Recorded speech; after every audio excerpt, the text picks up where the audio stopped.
महानुभाव, आपको मालूम हो कि पूरे भारतवर्ष में जैन समुदाय 2 करोड़ से ज़्यादा है। 2 करोड़ जैन पूरे भारतवर्ष में निवास करते हैं, पर सरकारी आंकड़ों के अनुसार हमारी कुछ कमियों के कारण से भारत सरकार के पास 45 लाख जैन समुदाय होने का सबूत है। और भारतीय जनगणना में मात्र जो सरकारी आंकड़े हैं, उन आंकड़ों में 45 लाख जैन ही रजिस्टर्ड हैं।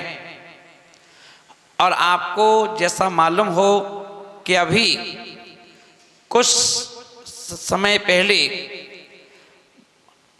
जैन समाज को अल्पसंख्यक का दर्जा मिल गया था, और जैन समाज भी मुस्लिम समुदाय के साथ, सिख समुदाय के साथ, आदि आदि जो समुदाय हैं उनके साथ अल्पसंख्यक के दर्जे के साथ अल्पसंख्यक समाज में शामिल हो गई थी। अल्पसंख्यक का दर्जा मिलने से हम देखें कि हमें क्या लाभ है, तो अपन देखें हमारे धर्म के आयतन जो हैं, मंदिर हैं, इनकी सुरक्षा, हमारे जो क्षेत्र हैं इनकी सुरक्षा। यदि कोई मंदिर की प्रॉपर्टी पर कब्जा करके बैठा है तो उसके लिए, उस कब्जे से मुक्त कराने के लिए शासन प्रशासन तुरंत एक्टिव होता है।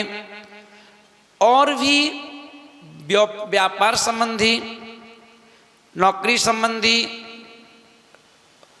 इलाज संबंधी बहुत सारी सुविधाएं जो हमें अल्पसंख्यक होने के नाते सरकार से मिलती हैं।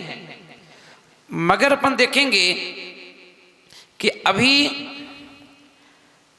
अल्पसंख्यक मिलने के फायदे में 4 गुना बढ़ोतरी हुई, और उससे 300 करोड़ रुपए साल का एलोकेशन होने लगा। जो 300 करोड़ रुपए 45 लाख जैन समाज होने के कारण से ये जैन समाज के लिए रखा गया। मगर हम लोग 2 करोड़ जैन हैं, पर अंतर इतना है कि सरकार 2 करोड़ जैन क्यों नहीं मानती, क्योंकि हम लोग जब भी जनगणना होती है, और जनगणना होती है तो उसमें 2 कॉलम होते हैं। एक कॉलम होता है कि आपका धर्म कौन सा है, आपकी जाति कौन सी है। तो हम लोग कभी कभी धर्म में या जाति में तो जैन लिख देते हैं, और कभी कभी धर्म के मामले में हिंदू लिख देते हैं। तो अपन देखेंगे उसमें दोनों ऑप्शन हैं, हिंदू और जैन।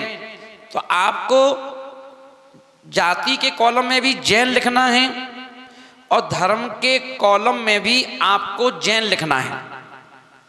ये आपको विशेष ध्यान रखना है, क्योंकि अभी जो बजट पास हुआ था, उस बजट में मोदी जी ने अभी एक घोषणा की कि इस बार जो जनगणना होगी वो डिजिटल होगी, और डिजिटल जनगणना में जो हमारे पास एक मौका है कि हम 2 करोड़ जैन होकर के भी सरकार की नज़र में 45 लाख हैं, हम पूरे के पूरे 2 करोड़ जैन स्थापित होकर के एक शक्ति के रूप में सरकार के सामने पेश हो सकते हैं कि हम लोग 45 लाख नहीं है भैया, हम लोग तो 2 करोड़ से ज़्यादा हैं।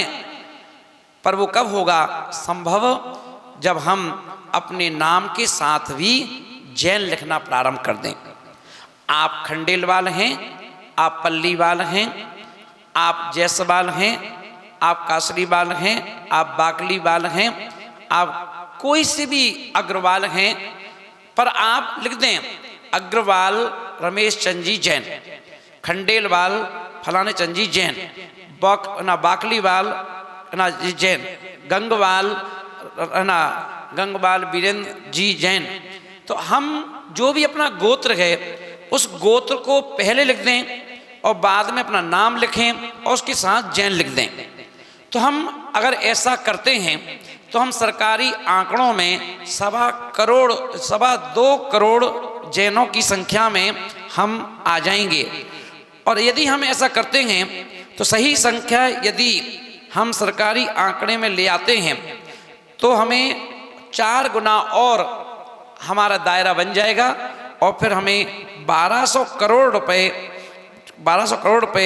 हमें हमारे उस खाते में आने लगेंगे, जिससे हम अपनी समाज के हित में, धर्म के हित में, गुरु के हित में, बच्चों के हित में उसे यूज कर सकते हैं। तो इसलिए जैन समाज की ताकत व्यवसायिक सामाजिक अपेक्षा से आकलन करना है। तो आपको क्योंकि अभी जो सेंसस आने वाला है उस सेंसस में आपको और आपके सहयोगियों को जितने भी देश में महासभा है, महासमिति है ना, सोशल ग्रुप हैं, जिस नाम से भी जिस नाम से जो मंडल हैं, चाहे वो महिला मंडल हों, चाहे वो युवा मंडल हों, चाहे वो ना किसी भी नाम से मंडल हों, जिस शहर में, वो सभी मंडल एक्टिव हों और इस बात का प्रचार करें कि हम लोग जब डिजिटल जनगणना हो तो उस डिजिटल जनगणना में हम अपना कॉलम जब भरें तो उस कॉलम में आपको धर्म के कॉलम में भी जैन लिखना है और जाति के कॉलम में भी आपको जैन लिखना है। इस बात का विशेष ध्यान रखें, क्योंकि हम छोटी से मुट्ठी भर जैन हैं।